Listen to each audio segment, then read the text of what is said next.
Good morning. मैं कुमुद सिंह आपके YouTube channel के इंटीग्रेटेड क्लासेस में आप सभी लोग का स्वागत करती हूँ। मुझे उम्मीद है कि आप लोग की पढ़ाई लिखाई बेहद अच्छे तरीके से हो रही होगी। आप लोग अच्छे से अपनी पढ़ाई पे ध्यान दे रहे होंगे। जैसा कि हम लोग जानते हैं कि हमने जो होता है पहले वीडियो में देखा था मानव हृदय के बारे में। मानव हृदय के बारे में हमने कुछ जानकारी प्राप्त किया था अपने पहले वीडियो में, पहले पार्ट में। तो आज हम जो होता है मानव हृदय के फंक्शन के बारे में जानेंगे, मानव हृदय के कार्य के बारे में जानेंगे, मानव हृदय के कार्य के बारे में जानेंगे। जैसा कि हम लोग जानते हैं कि जो मानव का हृदय होता है वह वक्ष गुहा में स्थित होता है। एक बार रिकैप कर लेते हैं। मानव का जो हृदय होता है वक्ष गुहा में स्थित होता है, दो लंगों के बीच में स्थित होता है। दूसरी बात हमने बताया था कि जो मानव का हृदय होता है मुट्ठी के समान शंक्वाकार तथा गुलाबी रंग का होता है।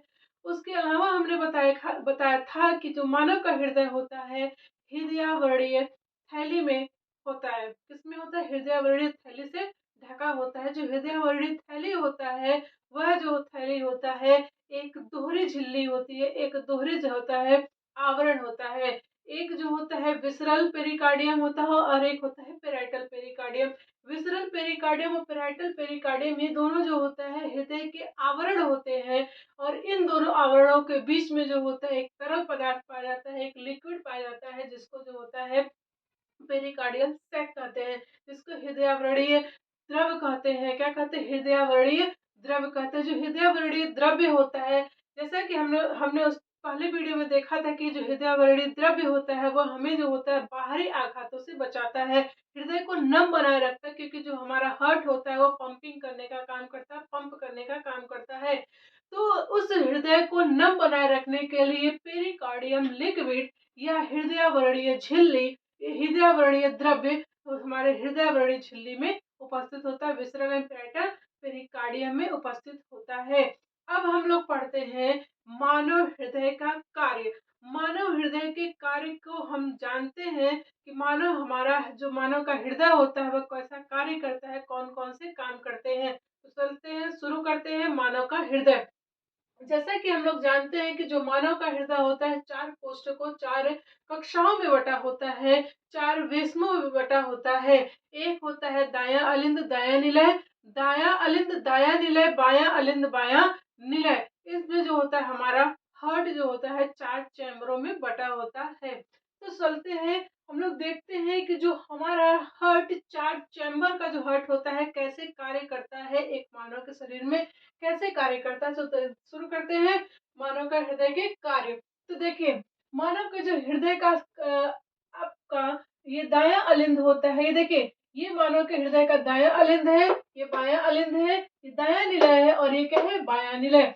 जो दायां अलिंद होता है उस दायां अलिंद में जो होती है दो महाशिराएं खुलती हैं, दो महाशिराएं उस दाएं अलिंद में खुलती है। किसमें खुलती है? दाएं अलिंद में। जो हमारा दायां अलिंद होता है उसमें दो महाशिराएं खुलती हैं, जिसको सुपीरियर वेना केवा और इंफीरियर वेना केवा के नाम से जानते हैं। अग्र महाशिरा एवं पश्च महाशिरा के नाम से जानते हैं। जैसा कि आप लोग देख भी रहे होंगे कि ये अग्र महाशिरा है और ये पश्च महाशिरा है, या इसको कह सकते हैं ऊपरी महाशिरा और ये क्या है? निचली महाशिरा होती है। अब क्यों हमारा जो दायां अलिंद होता है वो दो महाशिराओं से खुलता है? दो महाशिराएं उसमें खुलती हैं, क्यों? क्योंकि जो होता है हमारा बॉडी, हमारा शरीर, हमारे मानव का शरीर जो होता है दो भागों में बटा होता है, शरीर का ऊपरी हिस्सा और शरीर का निचला हिस्सा। कमर से लेकर के हेड तक के जो रीजन होते हैं उससे आने वाले जितने भी अशुद्ध रुधिर होते हैं, कमर से लेकर के हेड तक के जितने भी अंग हमारे होते हैं और उस अंगों से निकलने वाले जितने भी अशुद्ध रुधिर होते हैं वो सारे रुधिर जो होता है आपके सुपीरियर वेना केवा से, किससे? सुपीरियर वेना केवा से हमारे दाएं अलिंद में आता है। जैसा कि हम लोग जानते हैं कि जो हमारा दायां अलिंद होता है वह अशुद्ध रुधिर को इकट्ठा करता है, अशुद्ध रुधिर को लेता है। इसलिए जो होता है जो हमारा दायां अलिंद होता है, कौन? हमारा कौन? दायां अलिंद जो होता है उसका अग्र महाशिरा शरीर के ऊपरी हिस्से से अशुद्ध रुधिर को, डीऑक्सीजनेटेड रुधिर को अब्जॉर्ब करता है। इसलिए अग्र महाशिरा जो होता है हमारे दाएं अलिंद में आकर के खुलता है। पश्च महाशिरा क्या करता है, शरीर के जितने भी निचले हिस्से होते हैं, शरीर के जो हमारा कमर से लेकर निचला हिस्सा के जितने भी अंगक होते हैं, उन अंगकों से निकलने वाले जितने भी अशुद्ध रुधिर होते हैं, उन अशुद्ध रुधिर को हमारा पश्च महाशिरा ला करके दाएं अलिंद को देता है। तो अग्र महाशिरा पश्च महाशिरा क्या करते हैं, अशुद्ध रुधिर को ला करके हमारे दाएं अलिंद में डालते हैं। शरीर के ऊपरी हिस्से से, शरीर के निचले हिस्से से सुपीरियर वेना केवा एवं इंफीरियर वेना केवा ब्लड को लाते हैं और ला करके जो होता है हमारे दाएं अलिंद में डाल देते हैं। अब क्या हुआ है कि दायां अलिंद में superior vena cava, inferior vena cava deoxygenated blood को ला करके उसमें डाल दिया, दे दिया। देने के बाद जब superior vena cava, inferior vena cava से आया हुआ अशुद्ध रुधिर इस दाएं अलिंद में आकर के जो होता है धीरे धीरे क्या करते हैं, इकट्ठा होने लगता है। धीरे धीरे क्या करते हैं, इकट्ठा होने लगते हैं। और एक समय ऐसा आता है कि दाएं अलिंद में रुधिर बढ़ जाता है। रुधिर जो होता है धीरे धीरे बढ़ जाता है, जिससे दाएं अलिंद और बाएं अलिंद के बीच, दाएं अलिंद और दाएं निलय के बीच में एक वाल्व पाई जाती है। उस वाल्व में जो होता है आपके त्रिवलनीय कपाट होते हैं, ट्राइकस्पिड वाल्व होते हैं। वो ट्राइकस्पिड वाल्व जो होते हैं दाब लगने के कारण, दाब अधिक होने के कारण वो वाल्व ओपन हो जाते हैं, खुल जाते हैं। जब वो वाल्व ओपन होकर के खुल जाते हैं तो हमारा जो दाएं अलिंद में अशुद्ध रुधिर रहता है वो धीरे धीरे कहाँ नीचे आ जाता है, किसमें, दाएं निलय में आ जाता है। अशुद्ध रुधिर उस दाएं अलिंद से दाएं निलय में आ जाता है। अब क्या होता है, जब दाएं अलिंद से अशुद्ध रुधिर त्रिवलनी कपाट से या ट्राइकस्पिड वाल्व से होते हुए दाएं निलय में आता है, तो दाएं निलय भी जो होता है एक समय के बाद क्या होता है, भर जाता है। और भरने के बाद उनके वालों पे जो होता है, क्या होता है, आपका दबाव पड़ता है। जब उनके वाल्व पे दबाव पड़ता है, उनके दीवालों पे दबाव पड़ता है, क्योंकि हम जानते हैं कि हमारा हृदय जो होता है संकुचन और फैलाव दोनों का काम करता है। संकुचित भी होता है, फैलता भी रहता है, पंपिंग करता है। जब ये हमारा वाल्व जो, ये जो हमारा दीवारें होती हैं दाएं निलय की, जब ये क्या करते हैं, इस पर दबाव पड़ती है, दबाव पड़ने के बाद ये क्या करता है, उसी में किसमें, दाएं निलय में जो होता है क्या पाया जाता है, फुफ्फुस महाधमनी पाया जाता है। फुफ्फुस महाधमनी पाई जाती है। ये फुफ्फुस महाधमनी की जो वाल्व होती है वो वाल्व धीरे से खुल जाती है दबाव पड़ने के कारण। और जब वाल्व खुल जाएगा तो इस फुफ्फुस महाधमनी से होते हुए, पल्मोनरी आर्टरी से होते हुए शुद्ध रुधिर हमारे लंग को पहुंच जाएगा। कहाँ पहुंचा, हमारे लंग को पहुंच गया, पहुंच जाएगा। अब देखिए हम लोग फिर से देखते हैं कि अग्र महाशिरा से, पश्चिम महाशिरा से शरीर के विभिन्न हिस्सों से जो होता है ब्लड आता है। कौन सा ब्लड, डीऑक्सीजनेटेड ब्लड, अशुद्ध रुधिर आता है। और आने के बाद दाएं अलिंद में आकर के इकट्ठा होता है। धीरे धीरे इकट्ठा होने के बाद जब ब्लड जो होता है आपके दाएं अलिंद में इकट्ठा हो जाता है, राइट आर्टिकल में जो होता है, राइट आर्टिकल में जब इकट्ठा हो जाता है तो राइट आर्टिकल की दीवारों पे जो होता है क्या पड़ता है, दबाव पड़ता है, जिससे उसमें उपस्थित ट्राइकस्पिड वाल्व जो दाएं अलिंद को दाएं निलय से डिवाइड करता है, ट्राइकस्पिड वाल्व क्या होता है, खुल जाता है, उसकी कपाट खुल जाती है। और खुलने के बाद जो होता है इसमें अशुद्ध रुधिर दाएं निलय में आ जाता है। दाएं निलय में भी जो होता है संकुचन और फैलाव की प्रक्रिया होती है, जिसकी वजह से जब उसमें धीरे धीरे अशुद्ध रुधिर भर जाता है तो उसी में उपस्थित जो होता है फुफ्फुस महाधमनी पाई जाती है। उस फुफ्फुस महाधमनी का जो वाल्व होता है अर्धचंद्राकार होता है। वह वाल्व जो होता है अपना क्या करता है, खुल जाता है। खुल करके जो होता है जितने भी अशुद्ध रुधिर दाएं निलय में होते हैं वो होते हुए उससे किससे, पल्मोनरी आर्टरी से होते हुए लंग को पहुंच जाते हैं। अब अशुद्ध रुधिर हृदय से निकल करके कहाँ पहुंच गया, लंग को पहुंच गया। लंग, हम जैसा कि हम लोग जानते हैं कि जो लंग हमारा होता है, ब्लड किस कैसे, ब्लड को, अशुद्ध रुधिर को, डीऑक्सीजनेटेड ब्लड को क्या करता है, है ऑक्सीजनेटेड करता है, शुद्ध करता है, प्योर करता है। अब ब्लड को जो होता है फ़िल्टर कर देगा, प्योर कर देगा, ऑक्सीजनेटेड कर देगा और ऑक्सीजनेटेड ब्लड शुद्ध होकर कैसा होकर के शुद्ध होकर के फुफ्फुस महाशिरा में पल्मोनरी वेन से होते हुए आपके आते हैं बाएं अलिंद में। कहाँ पहुंच जाता है? बाएं अलिंद में। कौन लेके आता है? Pulmonary vein. कौन लेके आता है? Pulmonary vein. कहाँ से? लंग से।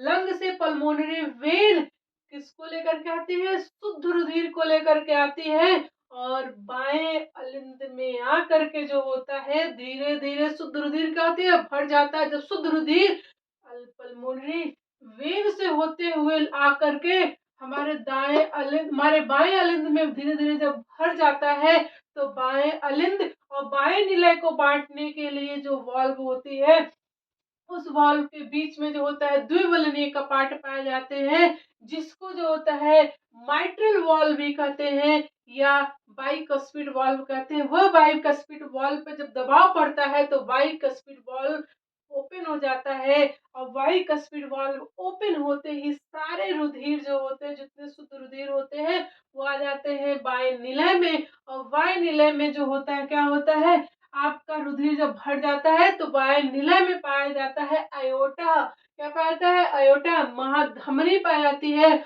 और महाधमनी में जो होता है आपका धीरे से वॉल्व खुल जाता है जब दबाव पड़ता है इस बाएं निलय पे धीरे से वॉल्व खुलता है। खुल करके जो होता है महाधमनी के रास्ते होते हुए चला जाता है। कहाँ पे? कहाँ चला जाता है? आपके शरीर के विभिन्न अंगों में चला जाता है। कौन? शुद्ध रुधिर। इस प्रकार ये मानव का हृदय हो गया। मानव का हृदय इस प्रकार से काम करता है। अब देखिए हमने पढ़ा कि आपके पल्मोनरी आर्टरी से अशुद्ध रुधिर निकल रहा है। जैसा कि हम लोग जानते हैं कि आर्टरीज हमेशा जो होते हैं धमनीज हमेशा क्या लेते हैं?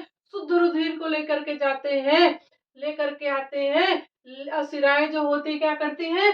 अशुद्ध रुधिर को कैरी करती है, जानते ही हैं।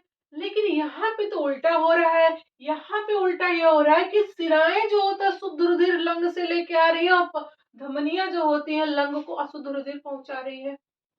आपके हृदय में, हमारे मनुष्य के हृदय में यही तो अपवाद है। यही तो जो होता अपवाद होता है कि फुफ्फुस शिरा जो होती है शुद्ध रुधिर को लेकर के जाती है, लेकर के आती है। फुफ्फुस महाधमनी जो होता है हमेशा अशुद्ध रुधिर को लंग तक पहुंचाती है। ये बात ध्यान रखिएगा, हमेशा इसको स्मरण रखे रहिएगा, याद किए रहिएगा कि फुफ्फुस धमनी से हमेशा अशुद्ध रुधिर लंग को जाएगा और फुफ्फुस शिराओं से शुद्ध रुधिर लंग से होते हुए जो होते हैं आपके बाएं अलिंद में आएगा। ये बात ध्यान रखिएगा। अब देखिएगा आगे, अब देखिए आगे कि क्या होता है जब हमारा वेंट्रिकल, ये वेंट्रिकल वॉल, ये जब हमारा वेंट्रिकल सिकुड़ता है, सिकुड़ने पर जो होता है एक दबाव पड़ता है, एक प्रेशर लगता है। जैसे कि हम जानते हैं जब ये हमारा हृदय कौन सा दायां अलिंद जब सिकुड़ेगा तभी ना इसमें ब्लड आएगा और इसमें ब्लड आता है। जैसे सिकुड़ता है फैलता है, सिकुड़ता है फैलता है, इस तरीके से प्रक्रिया होती रहती है। सिकुड़ेगा फिर ब्लड निकलेगा, फिर फैलेगा, फिर इसमें ब्लड इकट्ठा होगा। मतलब सिकुड़ने से ब्लड बाहर जाएगा और फैलेगा तो ब्लड अंदर आएगा। ये प्रक्रिया मतलब कि हमारे हार्ट में जो होता है सिकुड़ने और जो होता है फैलने का क्रिया चलती रहती है। तो जब हमारा वेंट्रिकल जो होता है कौन सा, जब हमारा वेंट्रिकल पार्ट जो होता है क्या करता है? सिकुड़ता है। हमारा वेंट्रिकल पार्ट जो होता है क्या होता है? सिकुड़ते हैं। सिकुड़ने पर जैसे ये हाथ है, अगर हम इस हाथ को सिकुड़ा रहे हैं तो एक बल कार्य करता है। हाथ सिकुड़ा रहे हैं तो एक बल कार्य करेगा। उसी प्रकार जो हमारे हार्ट का वेंट्रिकल पार्ट होता है जब सिकुड़ता है तो वहां पे एक दबाव कार्य करेगा, एक प्रेशर कार्य करेगा। उस प्रेशर को कहते हैं सिस्टोलिक प्रेशर। क्या कहते हैं? Systolic pressure. जब हमारे वेंट्रिकल जो होते हैं क्या करते हैं? आपके सिकुड़ते हैं, सिकुड़ने पर जो होता है एक बल कार्य करता है, उसको कहते हैं सिस्टोलिक प्रेशर। Systolic pressure. और वही वेंट्रिकल जब क्या होता है? फैल जाता है, फैलता है तो भी एक बल कार्य करता है जिसको डायस्टोलिक प्रेशर कहते हैं। इसको क्या कहते हैं? डायस्टोलिक प्रेशर कहते हैं। सिकुड़ने पर सिस्टोलिक प्रेशर और फैलने पे डायस्टोलिक प्रेशर कार्य करते हैं। बात ध्यान रखिएगा कि हार्ट के वेंट्रिकल को सिकुड़ने पे सिस्टोलिक प्रेशर और फैलने पे डायस्टोलिक प्रेशर कार्य करता है। सिस्टोलिक प्रेशर और डायस्टोलिक प्रेशर, जैसा कि हम लोग जानते हैं कि जो हमारा रुधिर होता है, जो हमारा ब्लड होता है, ब्लड प्रेशर जो होता है, रुधिर दाब होता है, मतलब एक प्रकार का दाब काम कर रहा है। जो रुधिर दाब होता है उसको कहते हैं बराबर किसके होता है, सिस्टोलिक दाब बटे डायस्टोलिक दाब। रुधिर दाब बराबर होता है सिस्टोलिक दाब बटे डायस्टोलिक दाब। तो हमारा जब हमारा क्या होता है, ये वेंट्रिकल पार्ट जो होता है क्या करेगा, पहले क्या करेगा, सिकुड़ेगा, तब जो होता है सिस्टोलिक प्रेशर कार्य करेगा, जो कि 120 mHg होता है। और डायस्टोलिक प्रेशर जो होता है क्या होता है, 80 mHg होता है। इसलिए ब्लड प्रेशर, रुधिर दाब एक सामान्य व्यक्ति में कितना होता है, 120/80 होता है। कितना होता है, 120/80 होता है। उसी प्रकार देखिए, जब हमारा क्या सिकुड़ने फैलने की प्रक्रिया होती है, सिकुड़ने पे फैलने पे एक हृदय से आवाज निकलती है। सिकुड़ने पे फैलने पे हृदय से आवाज निकलती है। उसके अलावा सिकुड़ने और फैलने की प्रक्रिया को हार्ट बीट कहते हैं। क्या कहते हैं, हार्ट बीट करते हैं। मतलब एक बार सिकुड़ा एक बार फैला, उसको क्या कहते हैं, हार्ट बीट कहते हैं। क्या कहते हैं, हार्ट बीट कहते हैं। और उस हार्ट बीट, जब हार्ट मतलब सिकुड़ेगा फैलेगा तो उससे एक आवाज आएगी। क्या आएगी, एक आवाज आएगी। उस आवाज को कहते हैं लब डब। क्या कहते हैं, लब डब। लब डब की आवाज आती है। हम लोग कहते हैं ना, हमारा हार्ट, हमारा धड़कन धक धक करता है, वो धक धक की आवाज नहीं होती है। वो अगर आप ध्यान से सुनते हैं तो आपको सुनाई देगा, लब डब की आवाज आएगी। किसकी आवाज आएगी, लब डब की आवाज आएगी। जो लब डब की आवाज होता है, वह लब डब की आवाज हम सुनते हैं। किससे सुनते हैं, जो आपका लब और डब की आवाज, लब कब होता है, जब वेंट्रिकल हमारा क्या होता है, सिकुड़ता है, मतलब जो सिस्टोलिक प्रेशर कार्य करता है, उस समय लब, उस समय लब, कौन सा, LUBB, लब कार्य करेगा। उस समय लब की आवाज आएगी। और जब फैलेगा, मतलब कब, जब हमारा डायस्टोलिक प्रेशर कार्य करेगा, वेंट्रिकल जब फैलेगा, तब डब, किसकी आवाज आएगा, डब की आवाज आएगा। किसका, डब की आवाज आएगा। जब फैलेगा तो डब की आवाज आएगा, और जब सिकुड़ेगा तो लब की आवाज। इस प्रकार जो हमारा हार्ट बीट होता है, हृदय जो फैलता सिकुड़ता है, उसको हार्ट बीट कहते हैं। फैलने सिकुड़ने पर जो साउंड निकलता है, जो आवाज होती है, उसको लब डब कहते हैं। और उस लब डब की आवाज को हम आला के द्वारा सुनते हैं। डॉक्टर जो होता है उसको आला लगा करके सुनते हैं। किससे सुनते हैं, आला लगा करके, या फिर हम कह सकते हैं स्टेथोस्कोप के द्वारा उस साउंड को हम सुन सकते हैं। किसके, हृदय के धड़कन को, हृदय के बीट को, हार्ट बीट को हम जो होता है किससे सुनते हैं, किससे जो होता है सुनते हैं, स्टेथोस्कोप से। इस प्रकार से ये मानव का हृदय हुआ। मानव के हृदय के कार्य हो गए। एक बार पुनः देखिए मानव के हृदय का कार्य। मानव का हृदय जो होता है, अग्र महाशिराओं पश्च महाशिराओं से होते हुए जितने भी शरीर के अशुद्ध रुधिर होते हैं, हमारे दाएं अलिंद में आते हैं। दाएं अलिंद और दाएं निलय के बीच में जो होता है, एक वाल्व पाई जाती है। एक वाल्व पाई जाती है जिसको त्रिवलनी कपाट कहते हैं, ट्राइकस्पिड वाल्व कहते हैं। ट्राइकस्पिड वाल्व पर जब दबाव पड़ता है, ट्राइकस्पिड वाल्व की दीवारें ओपन हो जाती हैं, उनका वाल्व खुल जाता है। खुलने के बाद जो होता है, वो दाएं निलय में सारे के सारे अशुद्ध रुधिर आ जाते हैं। फिर उनकी दीवारों में जो होता है क्या करता है, दबाव पड़ता है, और वहीं पर उपस्थित होता है क्या, फुफ्फुस महाधमनी। फुफ्फुस महाधमनी से होते हुए जितने भी अशुद्ध रुधिर होता है वो लंग को पहुंच जाता है। लंग में ब्लड का प्यूरिफिकेशन होता है। ब्लड साफ होने के बाद जो होता है, शुद्ध होने के बाद जो होता है, पल्मोनरी वेन से होते हुए कहाँ पे आता है, आपके बाएं निलय में आता है। बाएं निलय से होते हुए जो होता है, वह बाएं निलय और बाएं निलय और बाएं अलिंद में आ जाता है। बाएं अलिंद और बाएं निलय के बीच में जो होता है, बाइस्पिड वाल्व होता है, जिसको माइट्रल वाल्व भी कहते हैं। उस माइट्रल वाल्व पर दबाव पड़ता है तो माइट्रल वाल्व की जो कपाट होती है वो क्या होते हैं, खुल जाते हैं। खुलने के बाद जो होते हैं बाएं निलय में आ जाता है और बाएं निलय में उपस्थित होता है हमारा महाधमनी। महाधमनी की जो होती है वाल्व क्या होते हैं, दवा पड़ने से ओपन हो जाते हैं और शरीर के विभिन्न भागों में महाधमनी के थ्रू जो होता है ब्लड क्या करता है, पहुंच जाता है। यही है मानव का हृदय। मानव का जब हार्ट बीट होता है तो एक साउंड निकलता है, कॉन्स्ट्रिक्शन से फैलने से और जो होता है रिलैक्सेशन से जो होता है एक साउंड निकलता है। उस साउंड को लैपडॉप कहते हैं। लैपडॉप की आवाज को जो होता है हम सुन सकते हैं स्टेथोस्कोप के थ्रू, आला के थ्रू सुन सकते हैं। नॉर्मली जो डॉक्टर उसको क्या कहते हैं, आला कहते हैं, आला के थ्रू सुन सकते हैं। मुझे उम्मीद है कि आपको मानव का हृदय अब अच्छे से समझ में आ गया होगा। अगर आप जो होता है मानव का हृदय जो अगर लिखने को आ जाता है एग्जाम में तो उम्मीद है कि अब आप इसको लिख सकते हैं, फिगर को देख करके उसका वर्णन कर सकते हैं। तो आज ये मानव का हृदय खत्म।